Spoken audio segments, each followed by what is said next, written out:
Alright, so yun mga katupa, may nagtanong kung paano ko daw ginawa tong video na to. Got another shorty, she ain't nothing like me. About to catch another fight. The apple bottom make 'em wanna bite. Alright, so ang gamit natin doon ay AI tool at CapCut. Ito na yun.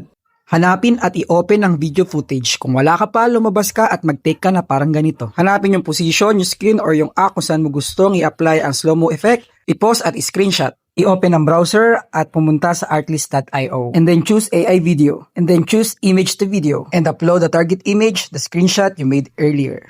Just hit the upload button and locate that file. And then, apply the prompt which I can share in the description of this video or in the comment section. Hit the generate button and wait until it finishes. Nga pala, ang AI model na ginamit ay Kings 1.6. Pwede nyo rin tong i-generate gamit ang ibang platform gaya ng Higgsfield. Then, i-open ang mga files sa CapCut at gamitin na natin yung editing skills mo. I-prepare mo yung clip, hanapin mo yung kadugtong ng yung screenshot. Then, hit split at yung excess, pwede nating i-remove yan dahil hindi na natin kailangan yan. Then hit add overlay at i-add natin or i-import ang video na na-generate ng artlist.io. Hindi ko lang napakita sa video na to pero pwede ka mag-add ng music. So, i-arrange lang yung timing at pwede na siyang i-generate or i-export. Pwede nyo ring i-add o i-import ang stats from Strava nyo. Enjoy! Got another shorty, she ain't nothing like me.